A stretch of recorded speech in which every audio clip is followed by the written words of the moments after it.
Bien, pues hoy estamos celebrando o conmemorando la entrada triunfal de Cristo a Jerusalén, pero también junto con ello la última semana, que conocemos como pues la última semana, la Semana Santa, etc. Y el título que tenemos frente a nosotros es la experiencia humana de Jesús en la cruz. Tenemos un conflicto con esto cuando hablamos del sufrimiento de Jesús, porque ¿ustedes conocen los crucifijos? Sí, los conocen. A ver, levanten su mano. ¿Quién los conoce? Bajen su mano. ¿Cuántos usan un crucifijo? Ya, bajen su mano. Pero tenemos otro símbolo, ¿no? Que es el pececito de Ictus. ¿Quién conoce el Ictus? Jesús Cristo, Hijo de Dios, Salvador. ¿Cuántos lo usan? Levanten su mano. Hasta los carros lo usan. Hasta los carros lo usan. Pero tenemos cierto conflicto con el crucifijo. ¿Por qué? Dicen que porque eso lo usan los católicos. Pero, ¿eso qué, no? También los pececitos pues, eran de allá, de la Iglesia Universal. Pero, hermanos, ¿por qué no usamos o por qué rechazamos la imagen del Cristo crucificado? ¿Por qué? Porque nosotros decimos, no, es que nosotros creemos en el Cristo resucitado. Sí, pero tampoco nos colgamos Jesús resucitando. Miren, hermanos, este problema de la experiencia humana de Jesús en la cruz, o este problema de entender, lo minimiza al grado de que a veces cantos de Semana Santa casi no cantamos. ¿Se han dado cuenta, hermanos, que casi no cantamos himnos de Semana Santa? Bueno, esperamos que esta semana haya himnos de Semana Santa. Cuesta mucho trabajo de repente. ¿Por qué, hermanos? Porque son de dolor, son de sufrimiento. Y a mucha gente no le gusta. No le gusta. Y a veces pensamos que la imagen del Jesús crucificado es católico y el Jesús resucitado es presbiteriano. Puro cuento, hermanos, eso no es cierto. El Cristo crucificado es nuestro Cristo. Y el Cristo resucitado es nuestro Cristo. Y también de los demás. Pero miren, hermanos, acabamos de leer un pasaje, Isaías 53:3 dice, despreciado y desechado entre los hombres, varón de dolores, experimentado en quebranto, y como que escondimos de él el rostro, fue menospreciado y no lo estimamos. ¿Cuánto sufrió, hermanos, Jesús en la cruz? Mucho. Sufrió mucho. Y de eso, hermanos, miren, Isaías el profeta, escribe alrededor de unos 700 años antes de Cristo. Y en el capítulo 53, creo que Isaías, por cierto, es uno de los profetas que describen de una manera muy gráfica, muy clara, los acontecimientos que venían a través de Jesucristo. Isaías, hermanos, en su última semana de Jesús, se cumplen muchas profecías de él. Y el capítulo 53 incluso tiene un título obviamente que no se lo puso Isaías. Se lo van poniendo ahí para dar una temática. Y dice, el siervo, ¿qué dice? A ver, lean sus Biblias. El sufrimiento del siervo de Jehová. Así que, hermanos, hablemos acerca de esta parte física, real, del sufrimiento de Jesús. La siguiente, tenemos una pregunta, la pregunta 27 del Catecismo Menor de Westminster, que dice, ¿en qué consistió la humillación de Cristo? ¿Quién se sabe la respuesta? No la vean. ¿Quién se la sabe? ¿No? La humillación de Cristo, dice la respuesta, consistió primero en haber nacido. Y esto dice en una baja condición, sujeto a la ley y sufriendo las miserias de la vida, la ira de Dios y la muerte maldita en la cruz, en haber sido sepultado y en haber permanecido bajo el dominio de la muerte por un tiempo.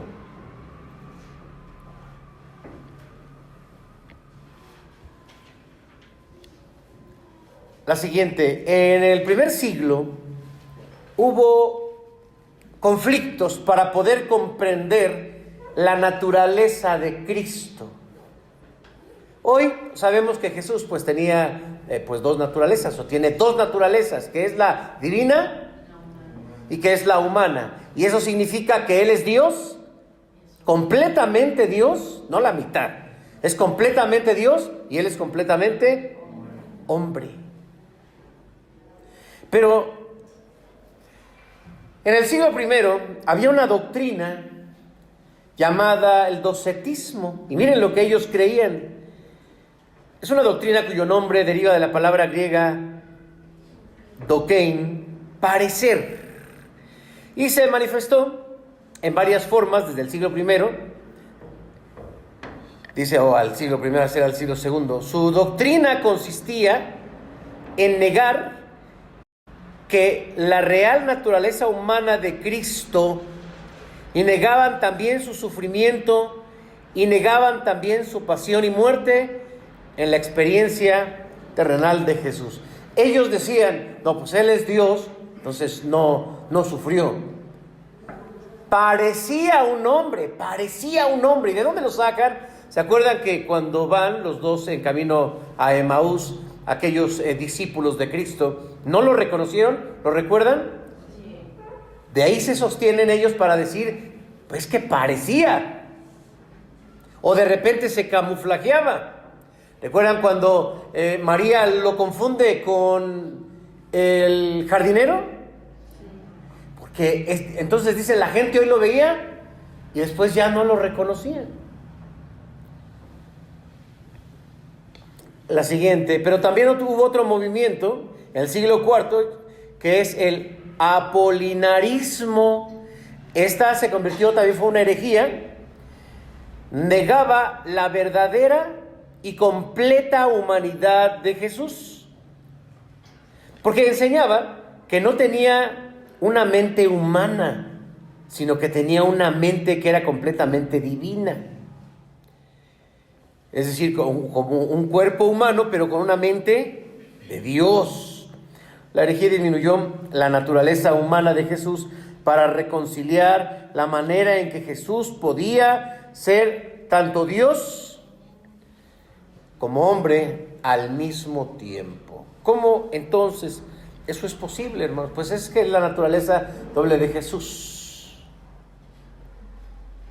Y llevado entonces hasta este momento, hoy, hermanos, tenemos la oportunidad a través de los mensajes del día de hoy, y durante toda la semana tenemos cultos miércoles, jueves a las 7, el viernes ¿a qué horas?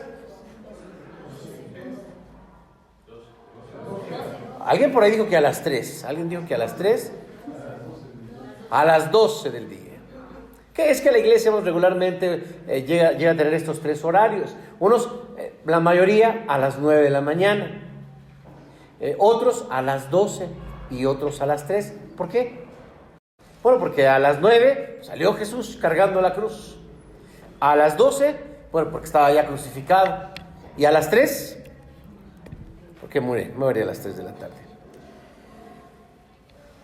Hablemos entonces, hermanos, del sufrimiento de Jesús desde la perspectiva bíblica, fuera de los prejuicios que tenemos como religiosos o presbiterianos, de que nosotros no. Pues si tenemos hasta himnos de la cruz, ¿no? A ver, ¿cómo cuál? En la cruz, do primero vi la luz y las manchas de... Ya sé que tienen ganas de cantar. Otro himno de cruz. La cruz excelsa. ¿Cómo vais, hermano? La cruz excelsa, pero más final. Pero yo no me la sé, pero miren, está ese otro de la cruz. Otro, hermanos, otro himno de la cruz. O yo siempre amaré, esa cruz también dice, ¿no? Esa cruz. Algún día en vez de una cruz, con corona. Así es, ay, hermana. En una cruz de cruel dolor también, ¿no? Hermanos, el sufrimiento de Cristo no lo podemos hacer a un lado, porque es la forma en que nos dio salvación. El sufrimiento de Cristo no lo podemos hacer a un lado porque es la forma en que nos dio salvación. Fue un sacrificio, fue una muerte, fue un dolor del que vamos a hablar en este momento. Pero por si alguien ya tiene en su mente la pregunta, bueno, entonces vamos a poder, ¿podemos usar un crucifijo? ¿Qué piensan ustedes? ¿Que sí o que no? Pues sí. No, es que eso es católico. Miren, los católicos no han patentado nada, así que ni crean. De veras, hermanos, es que uno dice, no, el pececito sí es de nosotros. No, hermanos, no. O una cruz, etcétera, porque son nuestros símbolos, hermanos, son nuestros símbolos. Había unas Biblias que traían aquí una cruz, no sé si las llegaron a ver, sobre todo en los 70s, 80s, las casas de publicaciones, pues ponían y con una cruz, pero poco a poco empezó la crítica. No, ya parecemos católicos, ya no más falta que allá aparezca Cristo. ¿Y qué? Pues no está en la Biblia, ahora hay que borrarlo. Órale, ahí el 53 y de una vez échate también del Nuevo Testamento, quita Mateo, de donde viene la muerte de Cristo, y la de Marcos, ya. ¿Podemos hacer eso, hermanos? No debemos avergonzarnos. Vamos a ver este sufrimiento. Jesús sufrió, hermanos, sí, con verdaderos sentimientos humanos. Pero vamos a regresar a nuestro texto y vamos a Isaías 53, versículo 3. Y así comienza: despreciado y desechado.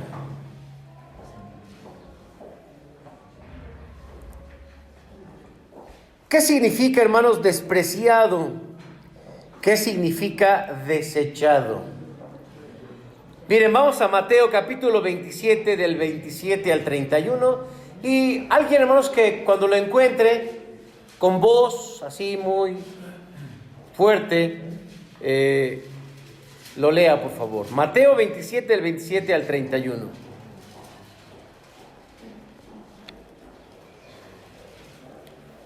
Entonces los soldados del gobernador llevaron a Jesús al pretorio y reunieron alrededor de él a toda la compañía.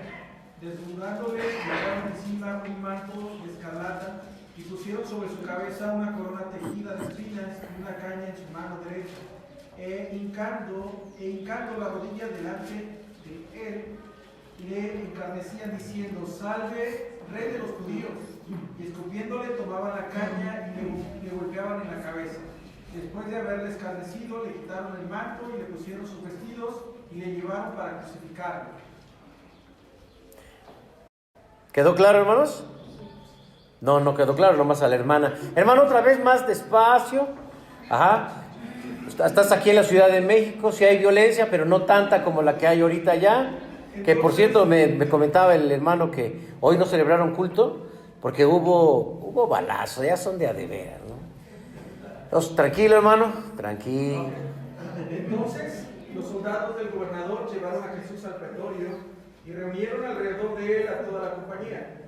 Y desnudándole, le echaron encima un manto de escarlata y pusieron sobre su cabeza una corona tejida de espinas y una caña en su mano derecha.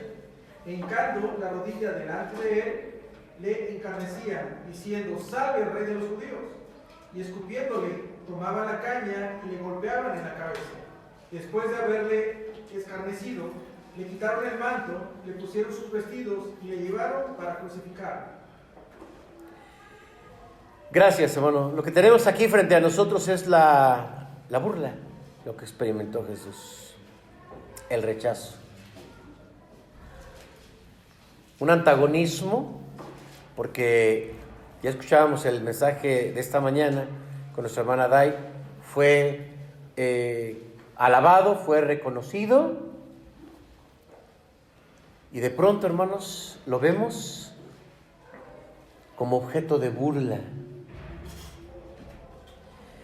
El rechazo que se le puede hacer a una persona, pues diferentes formas, porque no todos, a lo mejor no todos nos caemos bien. Yo yo espero que les caiga yo bien a todos, hermanos. Ustedes me caen bien. No, de verdad, no se nota que me caen bien. De verdad. No me vean así, de veras, hermanos. Pero como no siempre nos aceptamos o no nos queremos, posiblemente alguien rechace la forma de pensar del otro. Pero nada más, es la forma de pensar del otro. Pero cuando llega, hermanos, a rechazarse la dignidad, y no se diga en nuestros días, imagínense, hermanos, ¿qué pasaría? ¿Cuántas leyes se estarían violando por lo que le hicieron los soldados a Jesús si lo hicieran los policías el día de hoy? ¿Qué pasaría? Claro. Abuso de autoridad. Este rechazo de su dignidad y de su persona, al grado de escupirlo, y después hacer burla de él, porque lo vistieron como si fuera el rey. Y luego hacían reverencia de, sí, rey, sí. Y luego le pusieron una corona de espinas. Sí, o sea, hermanos, las espinas, pues de allá se dice que son de entre 4 y 6 centímetros. Bueno, pues sería como un comparativo. Pero se toma todavía una vara y le empiezan a pegar en la cabeza. Y obviamente empieza a derramarse la sangre. ¿Qué hizo Jesús? ¿Qué hizo Jesús? Aguantar. Pero vamos a ver hasta dónde aguanta. Porque esto comenzaba apenas. Su sufrimiento incluso, hermanos, lo podemos ver desde antes. La siguiente, por favor. ¿Quieren leer Isaías 53, versículo 7, por favor?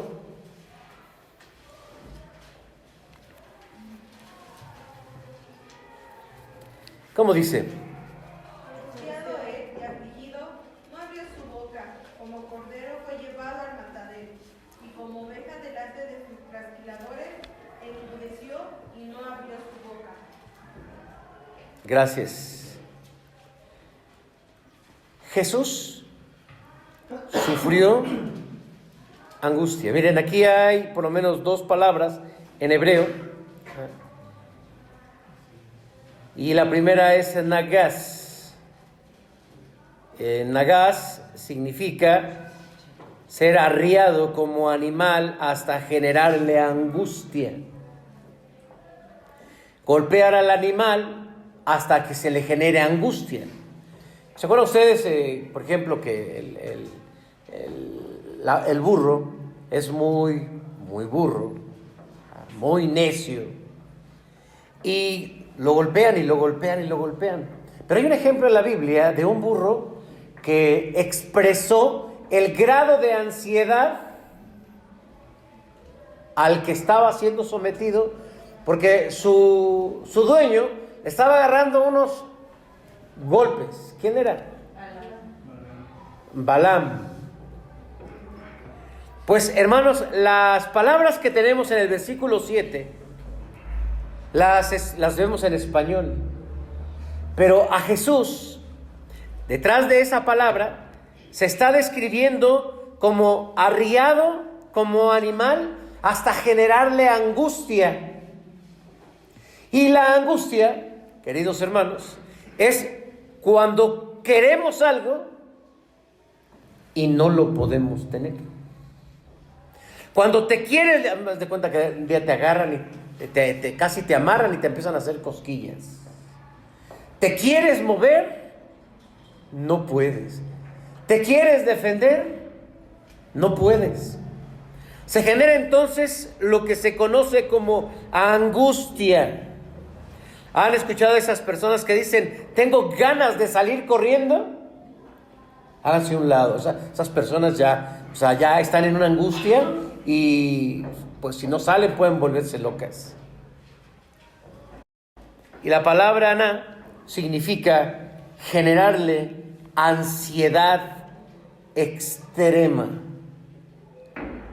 En el análisis de la personalidad de Cristo, podemos ver el día anterior que Él siente angustia y se acerca a sus apóstoles y les dice, acompáñenme a velar porque estoy muy angustiado. Y aquellos pues no lo comprenden muy bien y están cansados, se duermen. Pero entonces dice que la crisis en la que Él se encontraba provocó que de su frente se reventaran los vasos sanguíneos y comenzara a sudar sangre.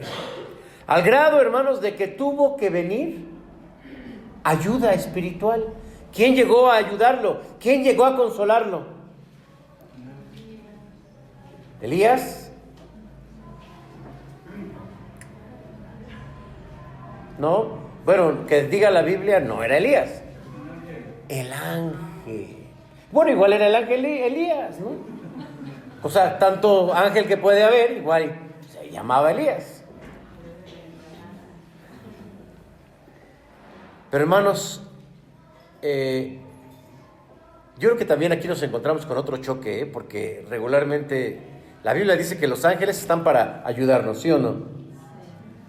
No, ya hay quien también por ahí una doctrina del ángel de la guarda. ¿Han escuchado el ángel de la guarda? Sí, creo que está ahí una oración. ¿Alguien se la sabe? ¿No la decía de niño? Sí, a ver cómo va. A ver, despacio. Ángel de la guarda me puse compañía, no me desampares de noche ni de día. Con eso, tienes 10. Excelente. También, bueno, sabemos que se ha desarrollado mucho la angelología en estos tiempos y a veces, uno dice, no, pues qué tal que no son ángeles, son demonios. Pues hay de los dos. Pero la Biblia dice, hermanos, que los ángeles son enviados para que nuestro pie no tropiece en piedra. Dice el Salmo 91. Y lo decimos y lo citamos. Así que, hermanos, yo creo que no deberíamos de dudar si en algún momento sentimos como que el Señor nos envía un ángel, un mensajero, alguien con una palabra, alguien con un ánimo, o simplemente a sostenernos. ¿Por qué, hermanos? Pues para eso están. La palabra ángel, ¿qué significa? ¿Cómo? Ya están dudando, ¿eh? A ver, ¿cuál es? Mensajero. ¿Manda usted? Que no nos manden uno caído. Hermanos, este fue el nivel de angustia que estaba experimentando nuestro Señor Jesucristo. La siguiente, por favor. Y Jesús también, hermanos, experimentó el dolor físico. Vamos a ver qué dice el versículo 3, por favor. Nuevamente, porque estamos buscando esos pequeños detalles. ¿Qué dice, por favor? Despreciado y desechado entre los hombres, varón de dolores, experimentado en quebranto, y como que sentimos de él el rostro, fue menospreciado y no le estimamos.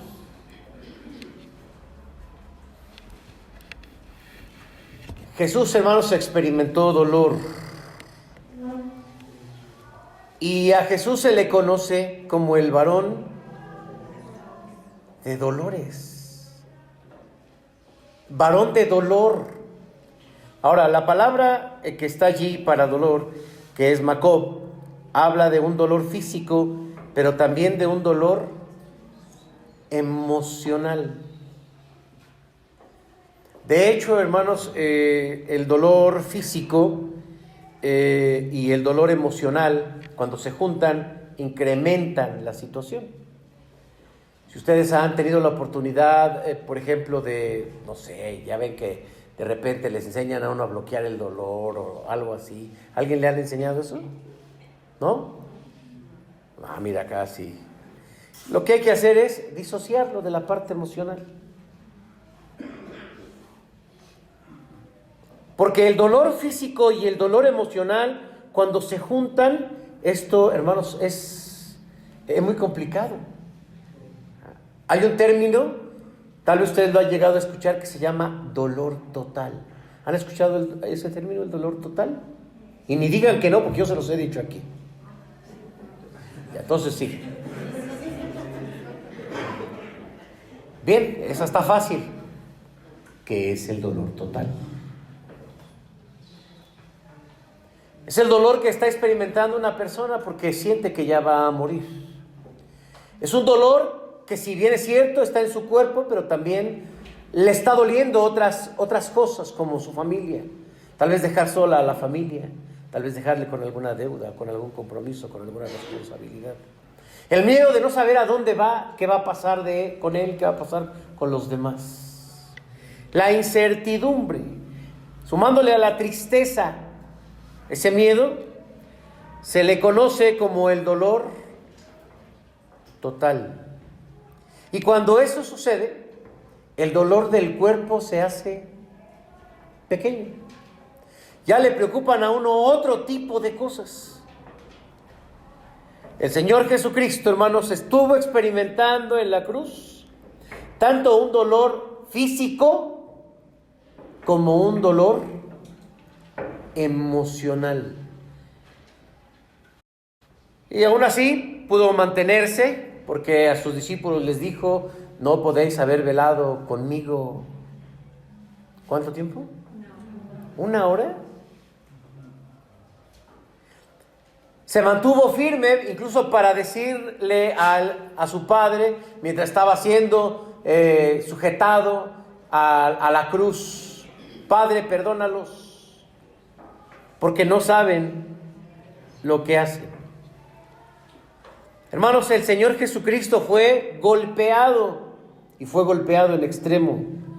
La palabra que está allí, hermanos, Naká, y esta la tienen en la pantalla, es golpes extremos.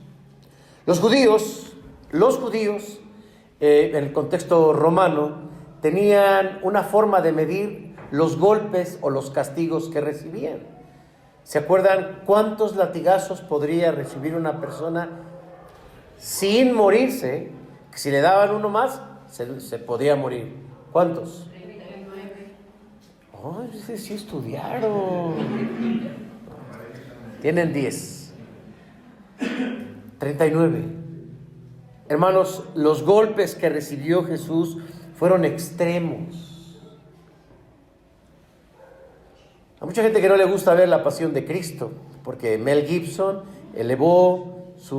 hizo una gran investigación, elevó su imaginación para poder describir de la manera más gráfica lo que sucede en el cuerpo humano, así a través de esas imágenes, sufriendo, experimentando un dolor como el que estaba experimentando Jesús. Y podríamos hablar, hermanos, simplemente de cómo se desencadena una serie de reacciones ante una agresión al cuerpo, sea por una herida, por un golpe o por un desgarre, como fue llevado Jesús en este sufrimiento. Pero hay algo, hermanos, en la que pocas veces o tal vez no habíamos pensado.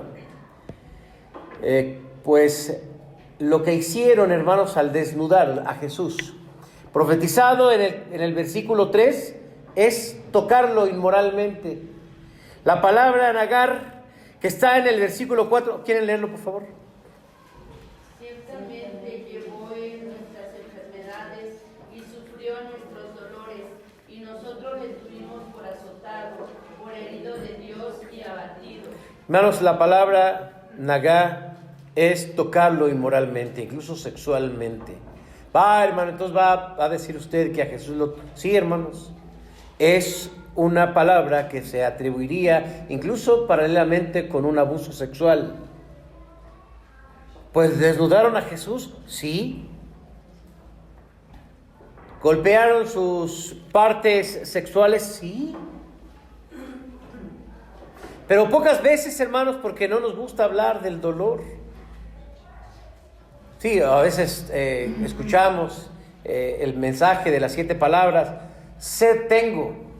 Pero hermanos, pues no era una sed, no era pensar que quería agua, lo que quería Jesús era sed de venganza. Pues sí, porque no alcanzamos a ver el nivel de sufrimiento. Hermanos, este sufrimiento de Cristo simplemente tuvo una razón. ¿Cuál fue?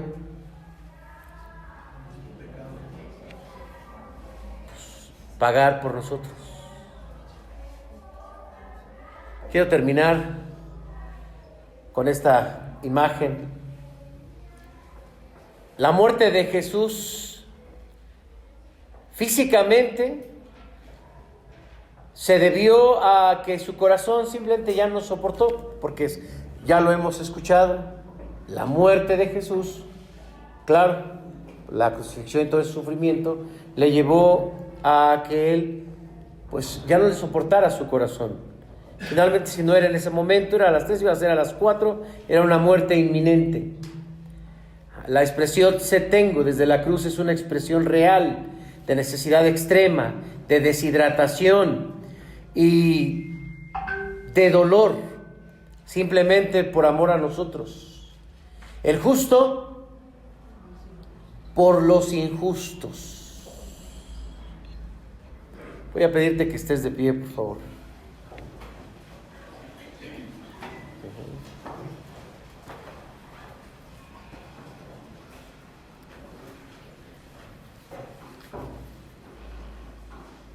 El pago que Jesucristo hizo en la cruz fue un pago con mucho dolor. Imagínense.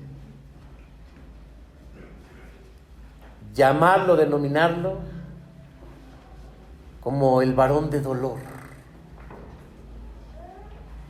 Pero a la vez, hermanos, hay una promesa que Él llevó en la cruz: nuestras dolencias y nuestros dolores. Y quiero, hermanos, que reflexionemos en 2 cosas, porque creo que en primer lugar estamos en tiempos donde se tolera muy poco el dolor, muy poco. Me duele la cabeza, me duele de este lado, nos tomamos una pastilla y el dolor solo se ha bloqueado, porque no nos gusta estar con un malestar. Nos desequilibra. Cristo, hermanos, pues llevó su vida hasta el extremo de la fuerza y de la resistencia humana por amor a nosotros.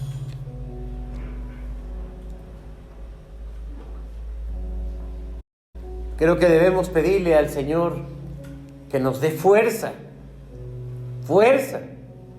Sí, hermanos, hay gripas que nos tumban. Hay gente que sí, con la gripa y todo, se va, se mueve y todo. Hay gente que, hermanos, le duele la cabeza y prefiere que la corran del trabajo, porque van a ser 5 días. Hermanos, vivimos en una sociedad que nos debilita por las formas de pensar. En el mundo tendréis aflicción, dijo Jesús. Yo ya vencí al mundo, yo ya lo vencí. Ustedes pueden vencerlo. La actitud de Cristo en nosotros, hermanos, a veces decimos queremos ser mansos como Cristo. Yo creo que hay que sumarle, debemos ser resistentes también como Cristo. Claro, no salimos para que la gente nos golpee, pero a veces, hermanos, las ofensas emocionales son a veces más duras que un golpe que alguien nos da. Y a veces los guardamos porque lastiman nuestro ego, nuestra persona o nuestra imagen, o qué sé yo, que tocan de nosotros. Realmente yo creo que nada, porque nada es de nosotros. Pero lo defendemos y lloramos por cosas que son, digamos, pequeñas. El Señor nos enseña a través de su ejemplo a ser fuertes. Que mi trabajo es muy pesado. Pues pídele a Dios fuerza, no que te lo cambie, que te dé fuerzas. La vida es pesada para muchos. Pídele al Señor fuerza, porque Él es un símbolo de fuerza. Algunos historiadores dicen, o sea, ¿cómo duró tanto? ¿Cómo aguantó tanto? Porque Él es fuerte, hermanos. Él es fuerte.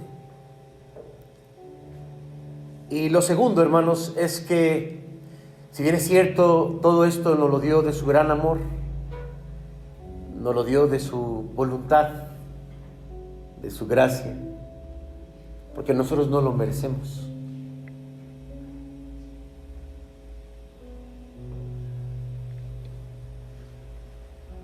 Pero si de gracia hemos recibido, podemos dar de gracia. Es bueno esforzarnos, no solamente por amar a Dios, por seguir a Cristo, por mantenernos en el camino del Evangelio. ¿Cuánto te estás esforzando por alguien más? ¿Cuánto te esfuerzas por tu familia? ¿Cuánto te esfuerzas por alguien que tiene necesidad? Y, tengo que meter la mano para buscar acá, si no traigo cambio. ¿Cuánto te esfuerzas? Amados hermanos, el esfuerzo se convierte finalmente en la expresión del amor. Porque Jesús dijo, ¿qué amor hay? Sino que aquel que da su vida por sus amigos. Hermanos, esto que acabamos de ver son solo imágenes, pero lo que vemos en la palabra de Dios, hermanos, es una descripción. Es una descripción del amor. Dios quiera que podamos nosotros amar así. Amar hasta el dolor. Por eso dice el apóstol Pablo, el amor todo lo puede, todo lo sufre, todo lo soporta. Que Dios nos dé este amor para que lo reflejemos. Cierra tus ojos. Amado Padre, gracias porque amaste al mundo y diste a tu Hijo amado Jesucristo. Y también para ti un dolor, someterlo a una crisis emocional, espiritual, física, hasta la conmoción, hasta no poder más, hasta sentirse abandonado desde la cruz, incluso abandonado por ti. Al hacer conciencia de esto, Señor, solo queremos decirte gracias. Y Jesús, gracias. Gracias porque pues fuiste exaltado hasta lo sumo, para que toda rodilla de lo que está allá en los cielos y en la tierra se doble ante ti. Y nosotros, Señor, declaramos que tú eres nuestro Señor, nuestro Salvador.